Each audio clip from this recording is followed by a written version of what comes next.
Very good evening to everyone, and welcome to this next in our online Music Revival live stream program. It is Wednesday, the 27th of October, and this is the next in our piano hour sessions. This evening's program, question and answer. This is our monthly sequence of different concepts that we present on a month.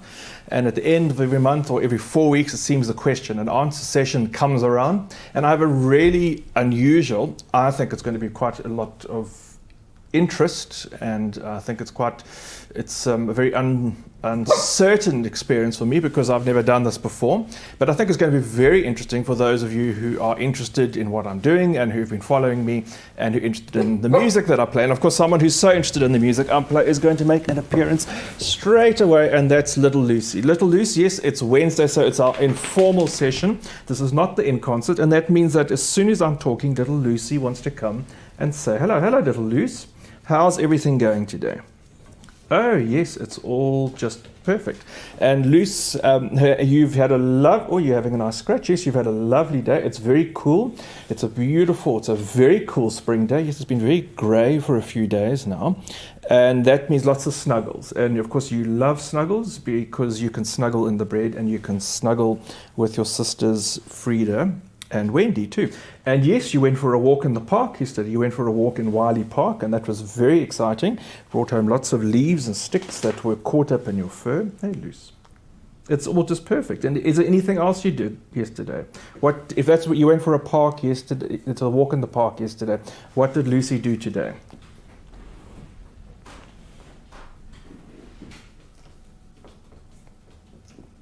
Just nothing. Just nothing at all. Okay, there we go, Luce. Well, that was almost, gosh.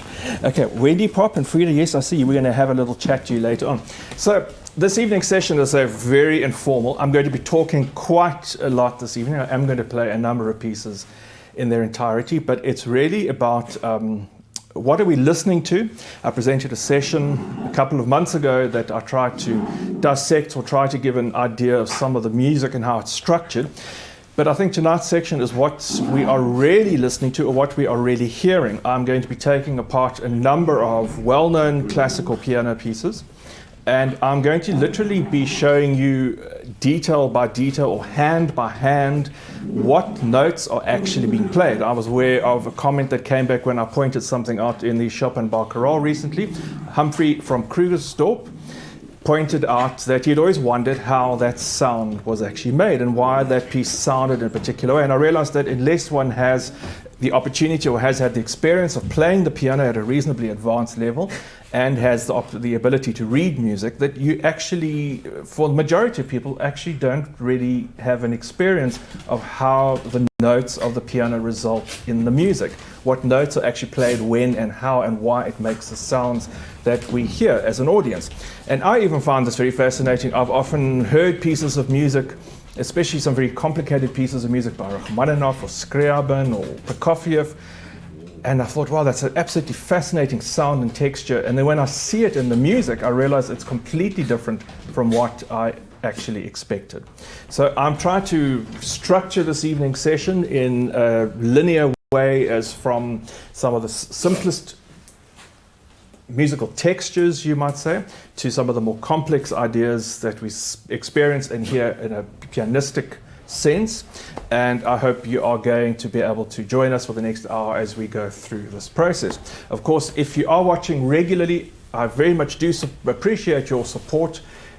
We're still under lockdown, and of course I am unable, in fact all of the venues which I usually perform in KZN are simply unable or unwilling to host public events, except for one, during this lockdown period. So until the lockdown is completely over, all of my concerts in KZN, literally, that I promote myself, will not be happening. So this is going to go on for, I expect, next couple of months. So I am relying on those who are watching and those who are enjoying these sessions, and particularly if you're enjoying them, on your support on a monthly or weekly basis. So let's dive straight into some music. I'm going to play these pieces and play the various sections and pull them apart little bit by little bit. And I'm going to start off with a hymn. In last week's session, last Wednesday's session, I played a hymn which really gives us a sense in this evening's program, and a very good basis to start, because all of the music that we generally listen to, we call a common practice period, or music from the 17th, 18th, 19th, early 20th century, European music, is really based in the hymn. And this was the hymn that I played.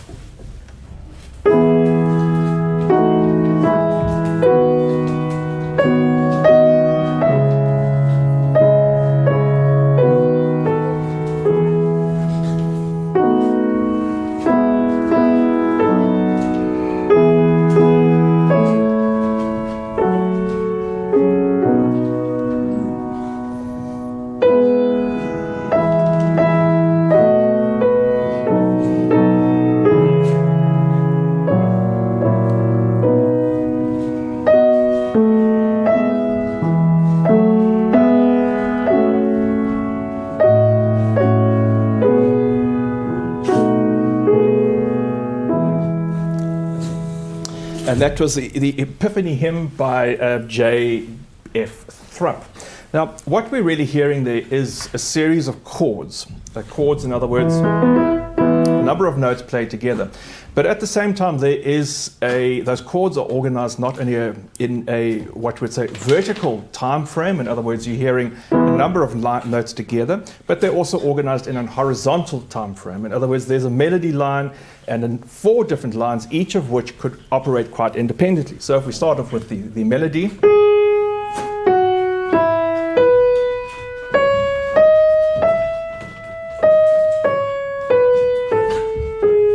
we have a bass line, if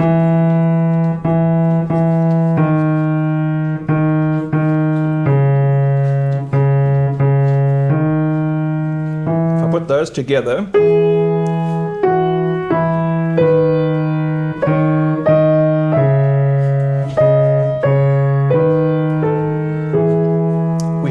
an outline of something. But in between that, we have another 2 voices, an alto and tenor voice. And if I put, say, the alto and the soprano together, the top 2 voices,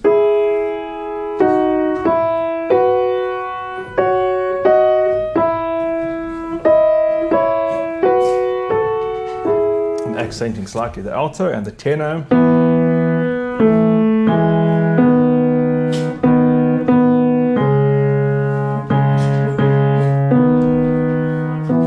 So there are 4 different lines happening all at once, and which make perfect sense, not only in terms of the way they're moving horizontally through time, but also the way they are sounding vertically at the same time. This is when we talk about horizontal, vertical structures in music.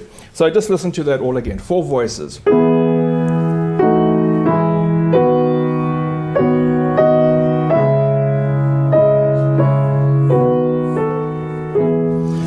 Although we know the melody, and generally as a congregation, in a hymn we always sing the melody, the top voice, there actually usually are 4 different parts written. And so if you have 4 different people with appropriate voice ranges, they would each be able to sing the different line, and it would sound perfectly wonderful. Now I'm going to move on to the first example. The first examples which I'm going to play for you by Bach, Scaratti and Mozart, which demonstrate various elements around this. And I'm starting off with very simple piano textures, in that I am playing literally almost entirely in these pieces only 1 note in each hand. And I'm going to start off with an Allemande from French Suite number 6 by J.S. Bach. If I play the right hand on its own,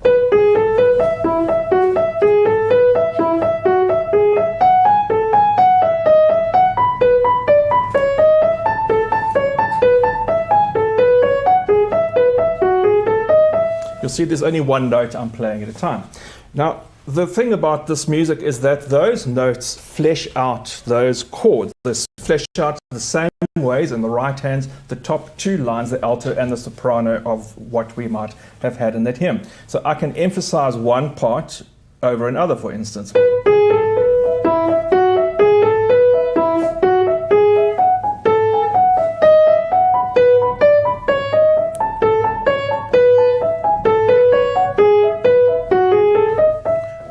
Or the top part.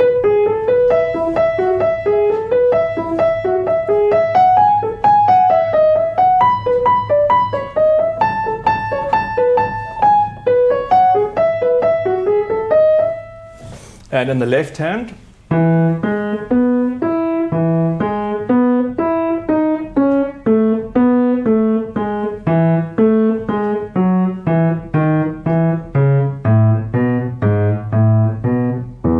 so again there I could emphasize the lower part.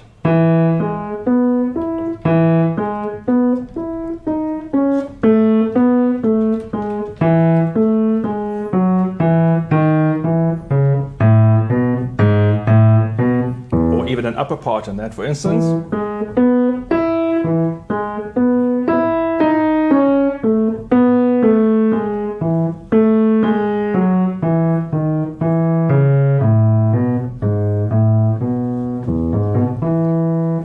Each of those, I'm only playing 1 note at a time in each hand, but yet when we put them together, and the fact that each hand is fleshing out the chords, there's a kind of an implication of something bigger than just 1 note or 2 notes at a time when I put 2 hands together. The idea is really from the interpretive point of view, from the pianist, and even from the listener's ear. And I think this is why often Bach's keyboard music is quite challenging to listen to when it's written like this, because the ear has to actually join together various lines that belong together that aren't sounding together really. And there's a kind of abstract hinting at what really is there. So for instance,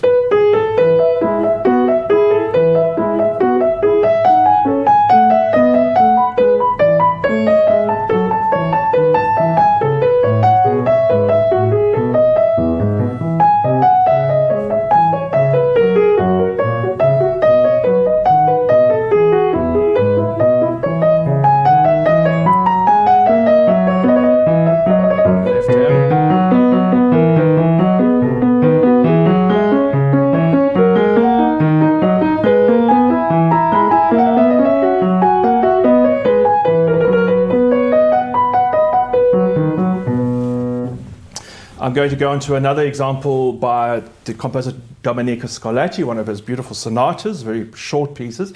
And in this particular one, which is quite slow, we have a very transparent texture here, where in fact much of the time, some of the time there are 2 notes in the left hand, but some of the time there's only 1 note in the left hand, which forms an entire basis for the music. Okay, the left hand on its own.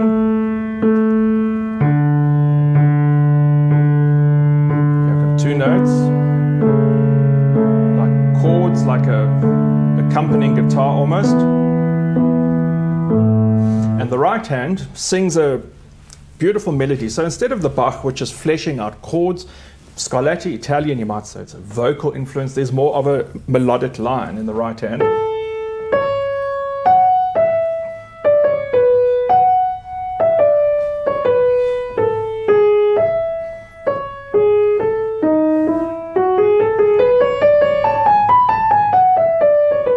If I put those together,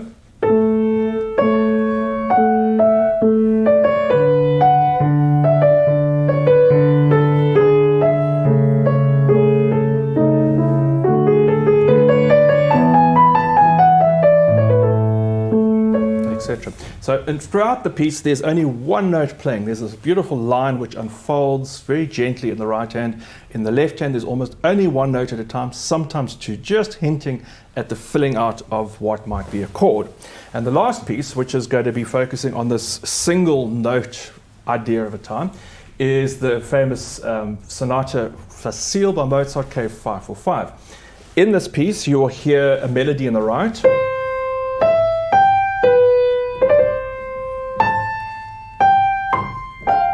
Whoopsie.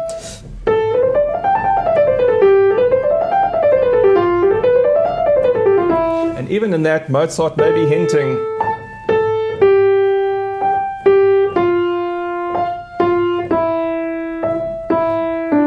but fills them out with scales. In the left hand,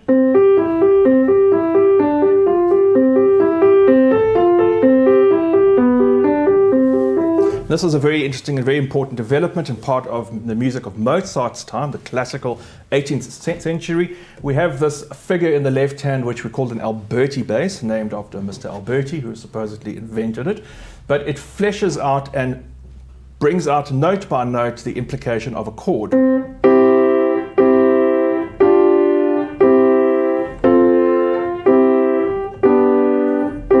So he writes,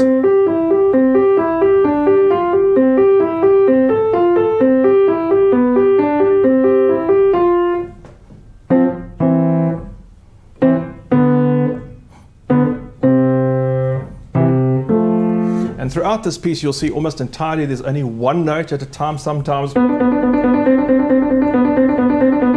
again fleshing out of something which is expected to be there or hinting at something there, but it's a very transparent sound and a very transparent texture. So these are three pieces that I'm going to play. Barry, I've only put in the proper titles for the whole compositions which I'm going to play. So you will hear these now, but some of the other ones you won't hear later. We've had a little camera failure. Okay, so I'm going to start off with them. The Allemande from the French Suite by J.S. Bach. I am going to play the Scaratti Sonata in A major. And I am going to finish off with the first movement from the Sonata Facile by Mozart.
this evening's session, piano hour, which I'm hoping to mystify and bring you some of the textures and styles of some of the piano music, well-known piano music, that certainly I played and that you know. That was Allemande from the French suite, number 6 by J.S. Bach, a beautiful sonata in A major by Scaratti, and the first movement from the C major sonata by Wolfgang Amadeus Mozart. I see time is already marching along.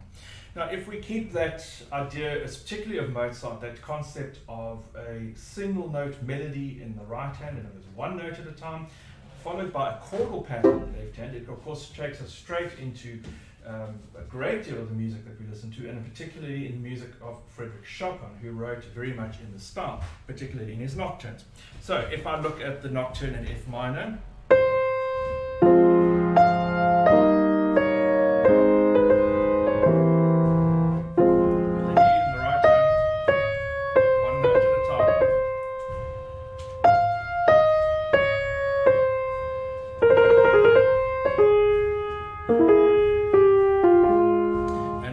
Mozart had this pattern,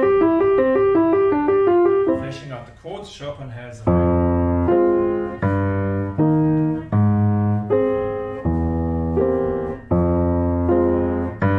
which even that we could divide into bass note,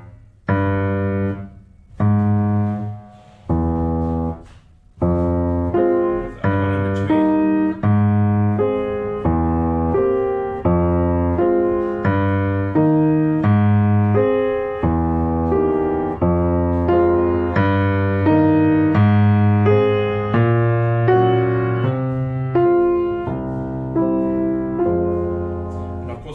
Chopin's music is all taken care of by the left hand on its own.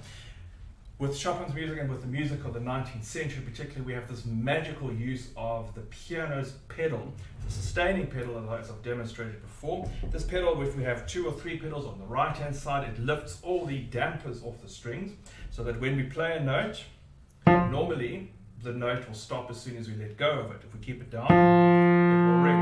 However, if we use this pedal, if we push the pedal down, the note will sustain, will keep ringing until we let the pedal up, like that.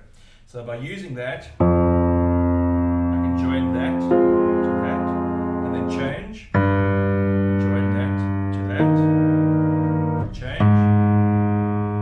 So it allows us to combine the chords, combine certain notes that are physically not right together in the left or right hand. And you'll see how this adds a magical element to 19th century music, the romantic virtuoso music, which is so fascinating. So if I put that together for you,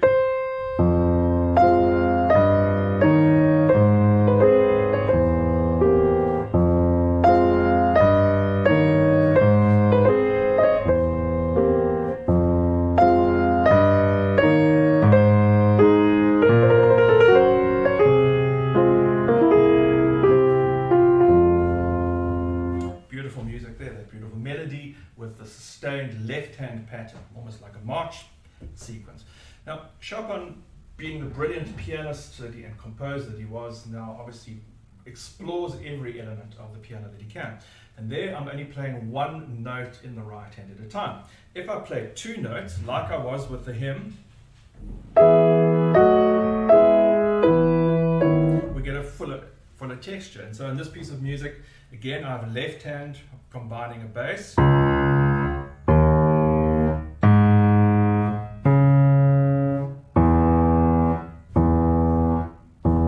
with a inner hand, or you might say middle tenor part,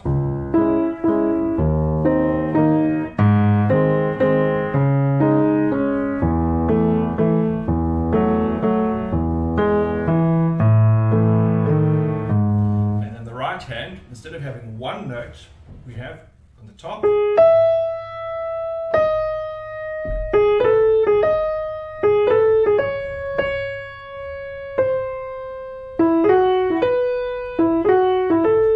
then of course Chopin adds the moment of genius when he adds a second note. So now you're playing 2 notes in the right hand.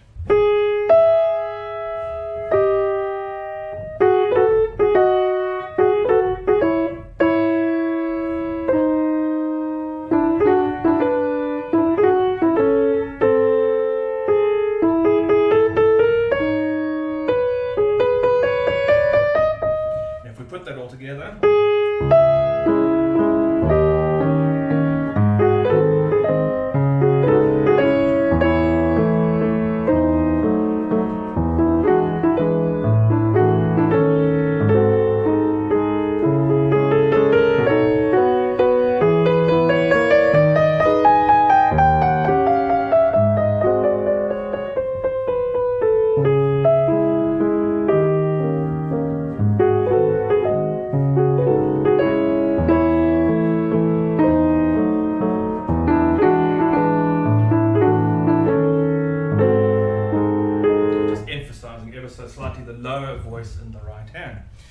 Another fascinating element about this, which I find very intriguing in terms of how the ear perceives notes. It seems to me that if, and a composer will certainly exploit this, if the notes in the music, especially in the melody or in any voice, we're trying to create these linear voices, the notes move by step. In other words, they up or down by step. If we take big leaps, especially around a chord, the ear doesn't sort of seem to link them together as a line, but rather disseminates them into two opposing ideas. And in this part of the C-sharp minor waltz Chopin writes at least,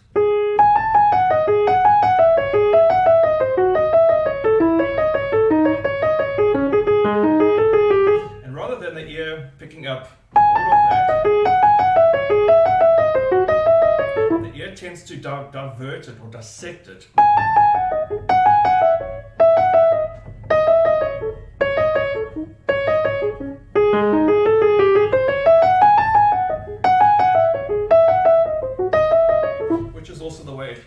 And it's the way it falls naturally under the hand. Of course, Chopin's brilliance, and why I find this piece of music so incredibly interesting, is that you can have that emphasized, or you can emphasize the lower part. That's normally in a different line.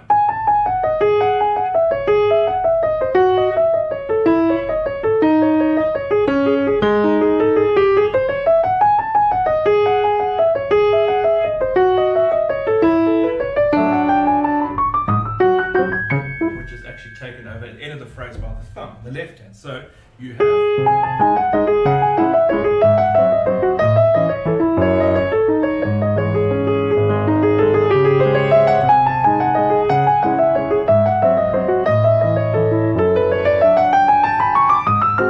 that speed.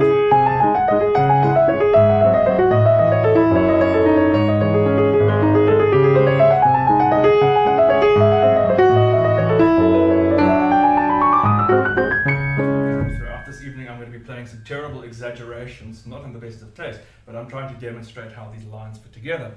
Chopin, on a rare occasion, and this is such an interesting piece, then also will to try and combine three separate lines in the right hand. And this is from an etude, one of the Nouvelle etude. The melody.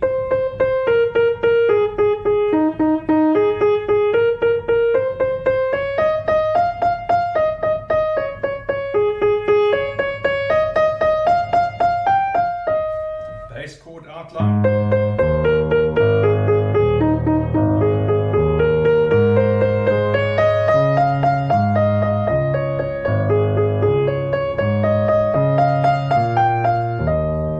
And Chopin writes this entire piece not with only two notes in the hand,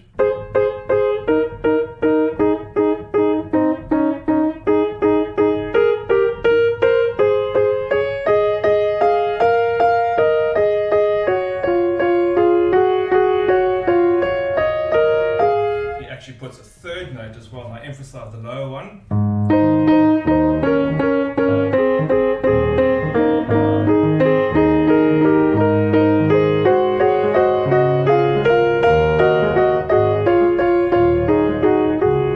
I haven't played this piece before, so I'm really battling with the notes here, but this is how it would sound.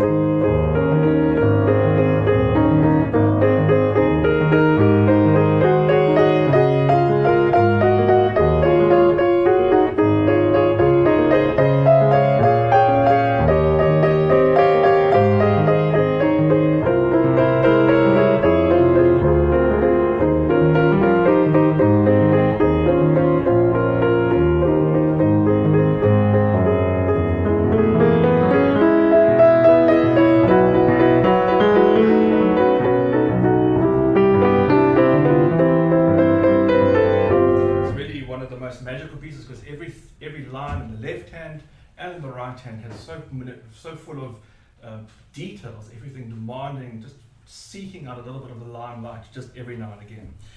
And the last piece of music which really brings this all together and which sparked this discussion off is Chopin's Barcarolle.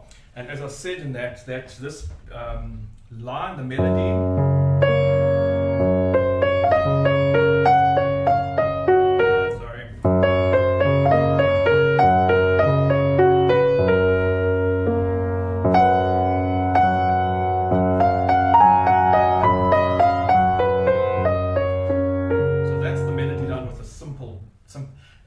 simplified version of the left hand. The left hand actually is a little bit more complicated. Two ideas. The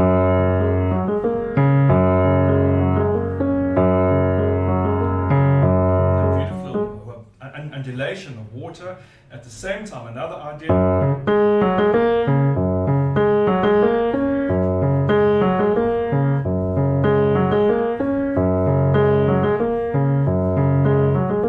And then the right hand, instead of only having that,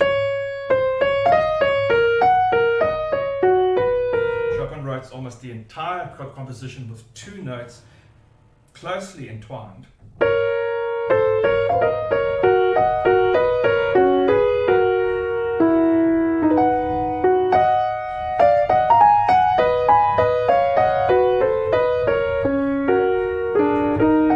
we put all that together.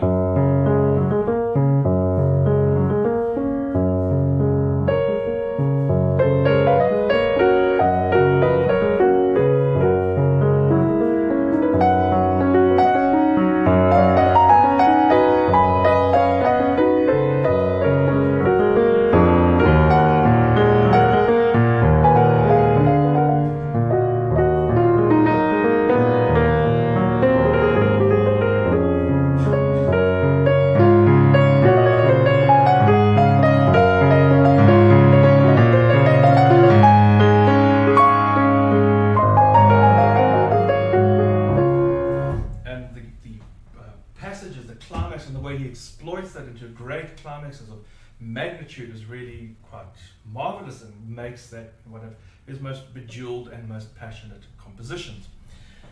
The next idea that I'm going to go on to, instead of having all these multiple ideas in melodies in one hand or complex melodies in one hand, one of the most basic and most productive versions of this, as we heard in Mozart's music, is that idea of having a melody line with an accompaniment and a bass line, at least a melody and bass with an accompaniment in between. And this, you'll see how numerous composers have exploited this in various ways. For instance, the second movement of Beethoven's Sonata Pathétique.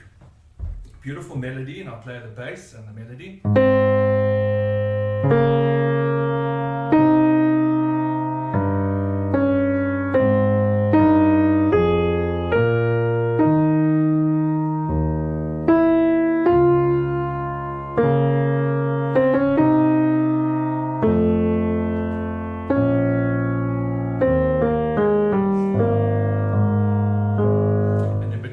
Beethoven asks the pianist to play an accompaniment figure also in the right hand, but in a much lower scope. So in the Chopin, when we had two notes, these were two equal lines. They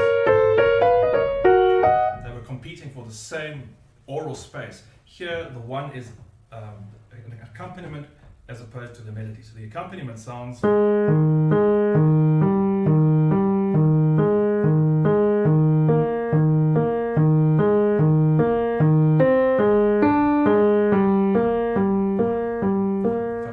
With the right hand melody. And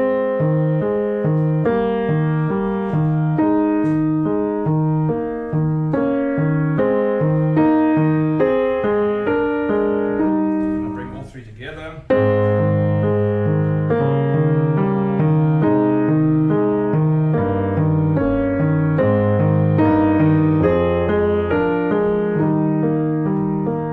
And of course that sounds a bit mechanical. So part of the idea, then part of the interpretive challenge of playing this music is to not only create these different sounds, to bring a focus onto one line as opposed to the accompaniment, which is lesser, but also to bring a certain flexibility to it. So maybe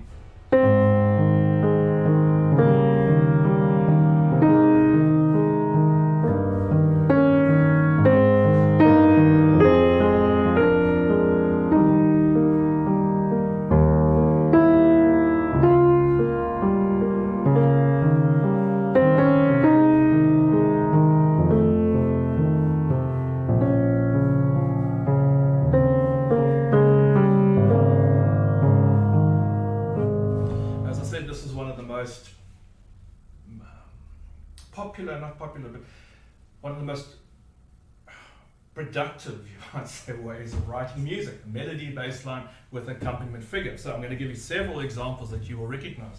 The Schubert Impromptu in G flat. And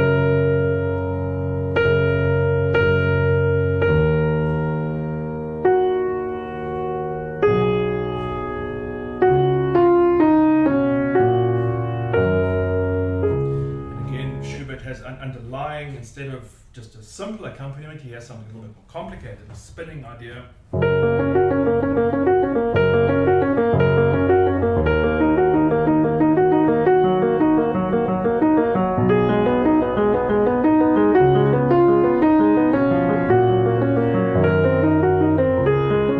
course, that sounds dreadful, so we need to add some pedal to blend it.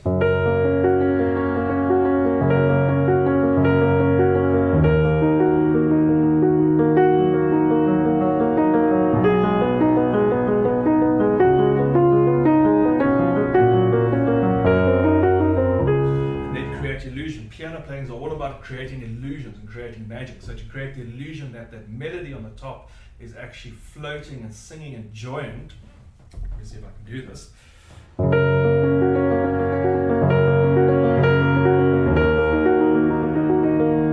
Let's see, try again.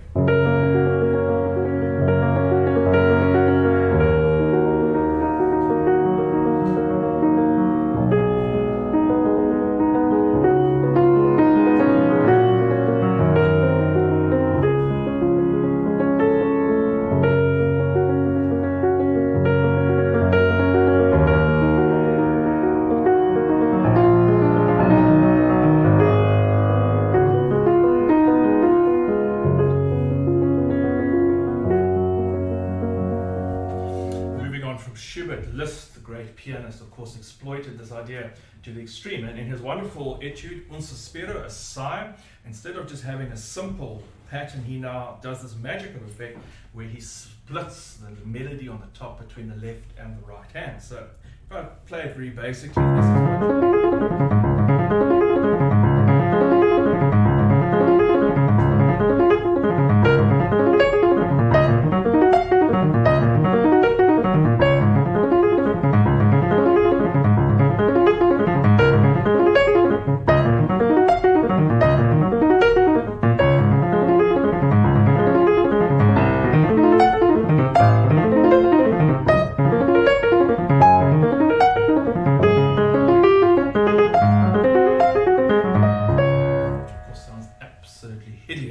hideous beyond words.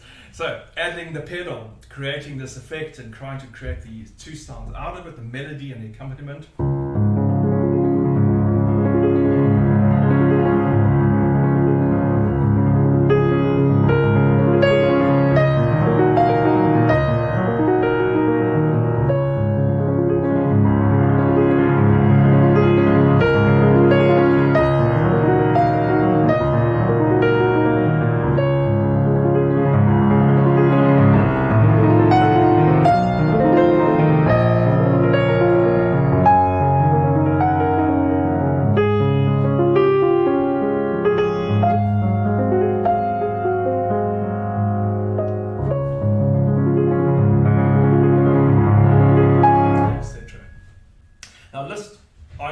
Magical ways does so many wonderful effects. That same idea I'll be able to demonstrate, for instance, in his Liebesstraum, where he plays the melody in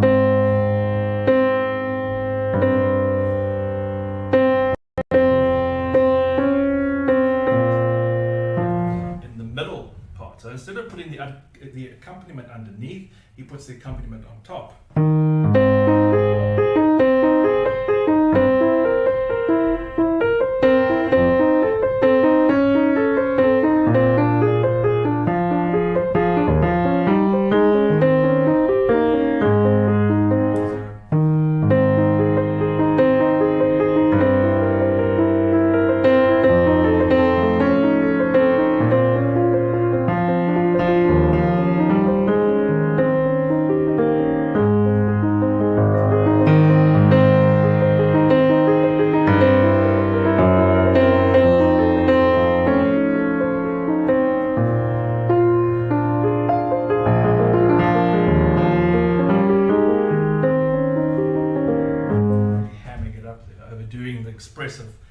notion.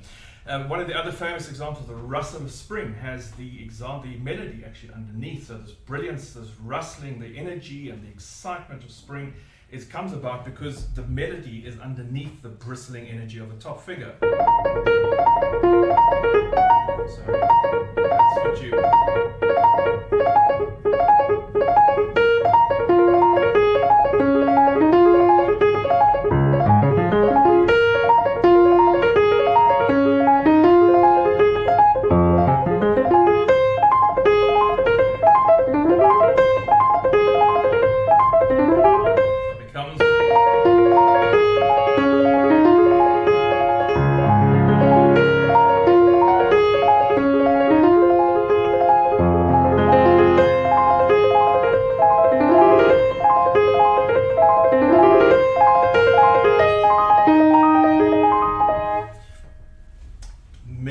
ways that one can combine this, and it brings me to the inclusion of two pieces of music which I would like to point out. I always am including the tangos of Ernesto Nazareth and the ragtime of Scott Joplin in my programs, and I always say these pieces are so cleverly written, there's such interest in the music, and so in this context and in the light of what we're doing, I'm going to try and show you exactly why this relates and how this actually picks up on exactly these same ideas. I'm going to play for you a dissection then of the Brayero Tango by Ernesto Nazareth, starting off with the bass.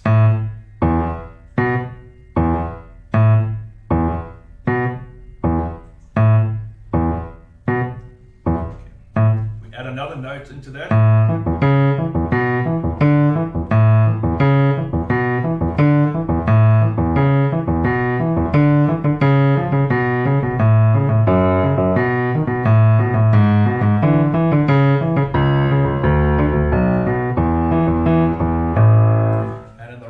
The melody.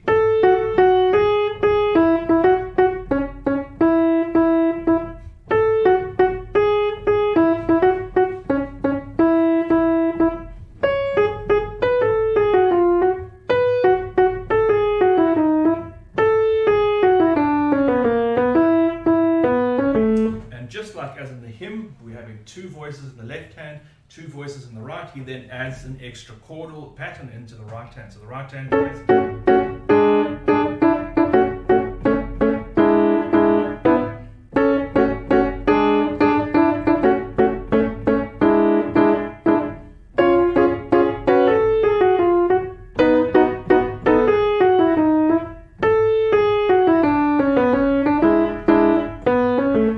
And the middle section, which is particularly intriguing, the right hand melody.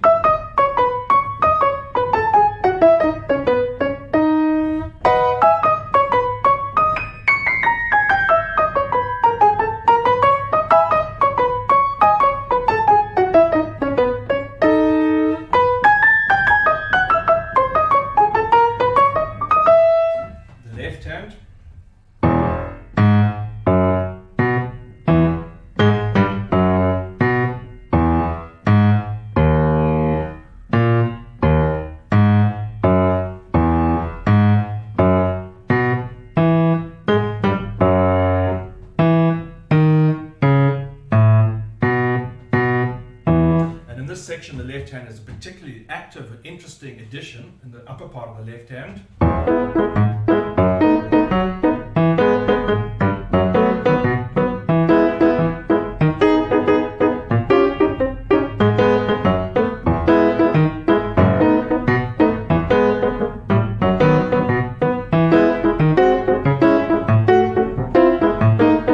think I can actually play that. So if I put that together.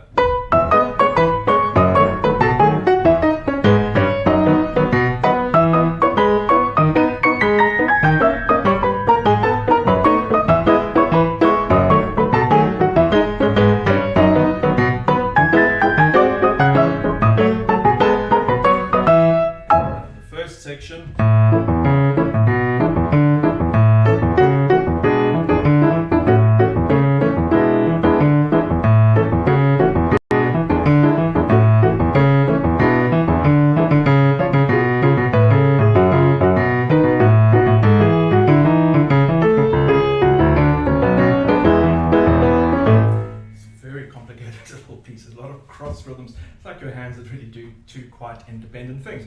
And the last example from Scott Joplin, The Entertainer. Again, the same idea as we have a hymn. If I turn Scott Joplin's The Entertainer into a hymn, I'd end up with...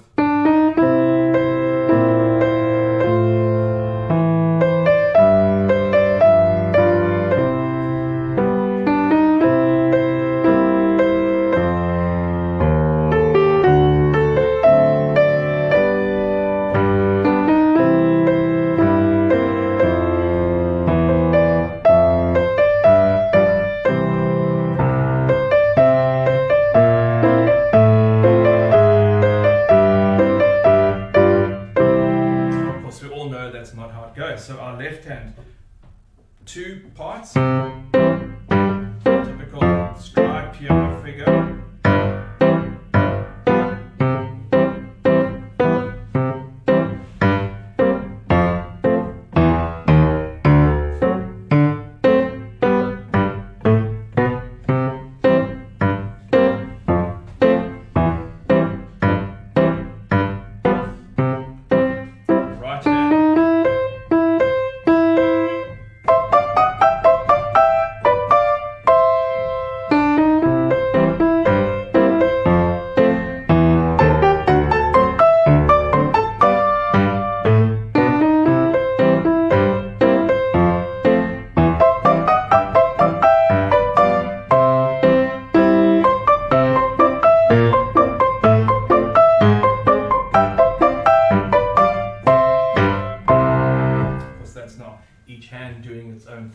So at this point I'm going to play for you two pieces, just recapping some of the things we've talked about. I'm going to play that whole Chopin-Waltz that I pointed out earlier, the Waltz Opus 64 number 2 in C sharp minor, and then I'm also going to play the complete Braiero of Ernesto Nazareth.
That went at quite a pace, a little bit faster than I expected. But in those pieces, I hope you're able to see, and I tried to bring out a little bit of contrast here and there in different parts, some of the different voices.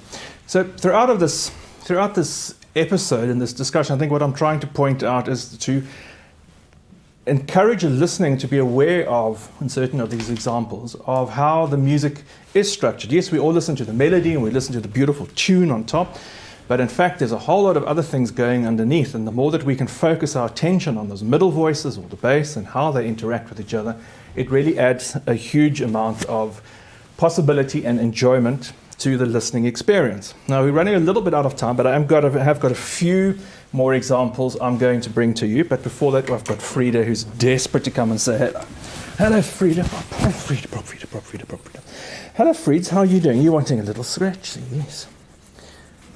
You've heard all of these pieces. You what? You'd like to hear something new. You've heard all of this before. You think everyone's heard this all many times. I know, Frida, but I'm trying to explain what it sounds like and how it all works. Thank you. Okay, that's good. Thanks, Fritz. At least we're going to be there for a while. So one of the issues now I'd like to point out or show you, which makes the piano, brings us to an element of piano texture, but also piano writing, the way, Barry, won't you look? There are two of them in there. There are two dogs trying to jump inside the cushion cover, trying to huddle up. One of the things that coming back to this is the way that the piano can then accelerate and play a lot of notes, which gives a sort of hazy buzzing effect. And so I'd like to just share with you one or two examples of this, the first of which is the flight of the bumblebee. So again, I'm playing a melody.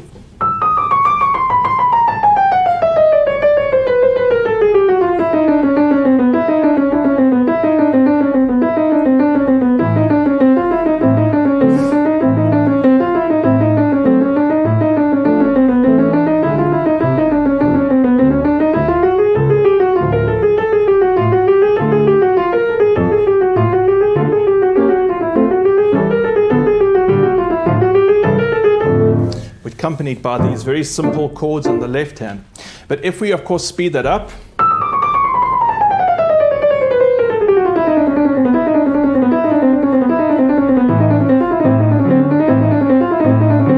or even faster,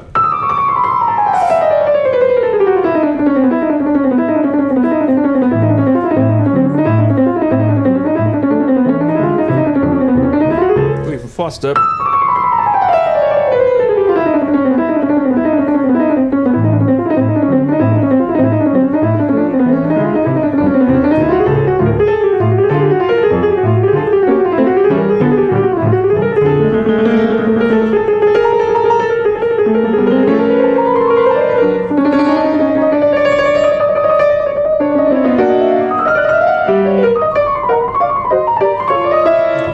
get that feeling of the bees buzzing away. And this brings us to an interesting effect and an interesting situation with one of the most famous pieces of music, certainly a piece of music that I play very often, and that is the Fantasy Impromptu by Frédéric Chopin.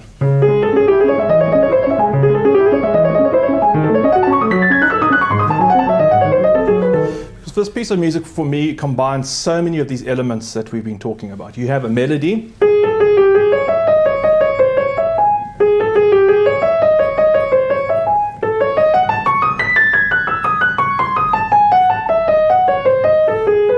and yet that melody outlines a chord.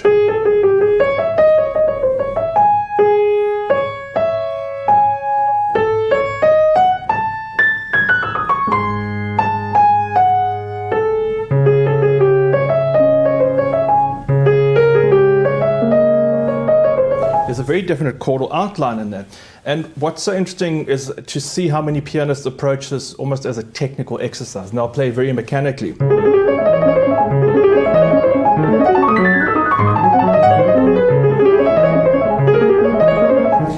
think is completely wrong. Chopin's music always, he advised and he suggested to his students, no matter how many notes there were, that it should be played with a melodic expressivity.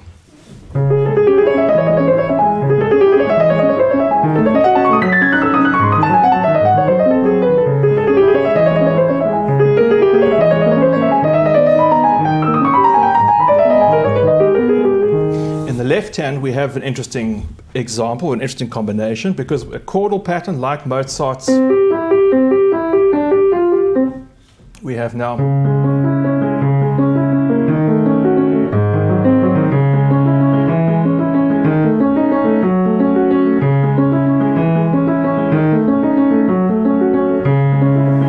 can't remember what it is. This is why I did include all the music so that I actually can choose the right notes. And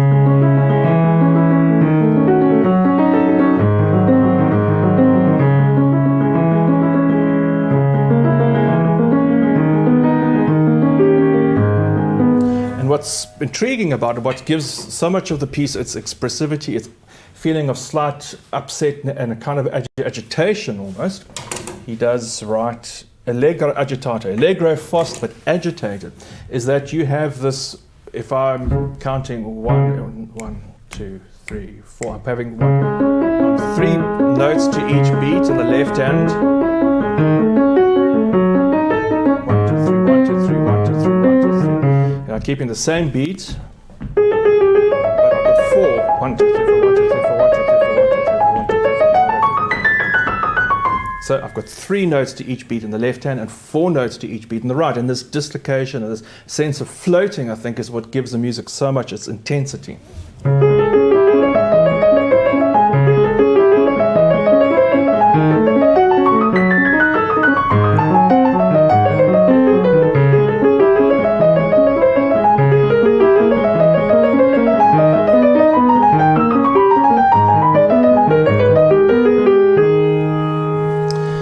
And on top of that, we then have to add a sense of expressivity, a sense of imagination, you might say, or color.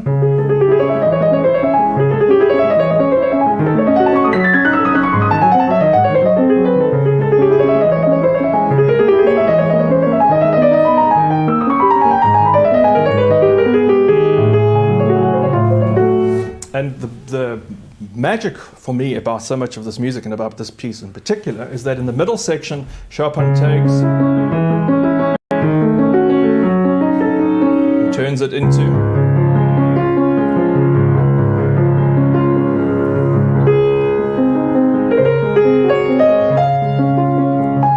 this beautiful melody, right hand singing, which is very almost a transformation of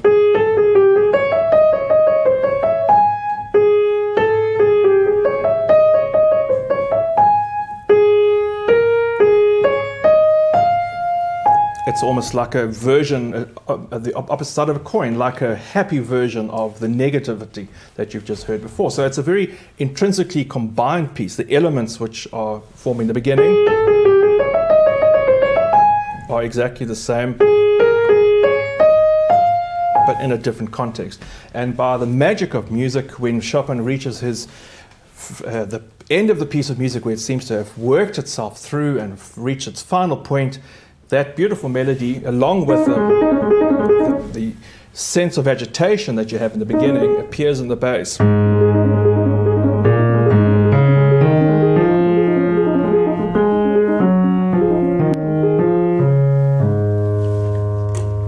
So I am going to end the program there. I'm going to end the program with this particular piece of music. I am going to just play the Chopin Fantasy Impromptu. There are a few more examples, but I'll keep those for another time, that really show how composers explore this element of brilliance, the element of bubbling textures, glittering textures, and so many interesting possibilities in the piano. But certainly there's enough for a whole session. So I'm going to end off then with this composition. Listen out for those elements in the Fantasy Impromptu, Opus 66.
Well, that does bring to an end this evening's session of Piano Hour. Thank you for joining me. It's 7:15 already. It's Christopher Duggan coming to you from my home in KwaZulu-Natal. I hope you've enjoyed that selection. Wendy Pop seems to have had a great time jumping inside the cushion. Yes, because Frida's now inside the cushion cover. I'm not sure if Barry caught that on the camera. Just taking to climbing inside everything. We're a burrower. We love to burrow. Yes, I know you like to burrow. Yes, Lucy, I know you're there. And if you are able to support me, please do so. I am really relying and depending on your support to keep working and to keep surviving during these very difficult times. Thank you, Barry, for the camera work and the support for this evening. Technical support, bringing up the titles, and I'm sure having a very tricky time with the microphones and talking and playing the whole evening. And I'm going to play out with a little improvisations. Look forward to seeing you on Saturday when I have a very exciting program. This is our Music Revival birthday week. Music Revival was established in the end of October, the 24th of October in 1997. So on Saturday it's going to be a very brilliant, exciting, celebratory program that I'm going to be playing. And Lucy's determined to come up and say hello one more time. Yes, Lucy. Oh, yes, Lucy. Yes, Lucy. Lucy. How's Luce doing? How are you, Luce? How's everything today? Just jolly. Yes, you got big fluffy. Show everyone your big fluffy paws. You're like a real little live teddy bear. Look how pretty your little face is. Hey, Luce. Are you waiting? You're wanting treats? Yes, you're hoping someone's going to send a treat through the post to you. Is that what it is? Because the treat box was empty this morning. Yeah. Okay, we'll have to go and see. Maybe I can go and find some treats at the shop tomorrow. Yes, you think that's a very good idea. Off to go and look for treats. We can't not have treats. Thank you for joining us. Look forward to seeing you on Saturday.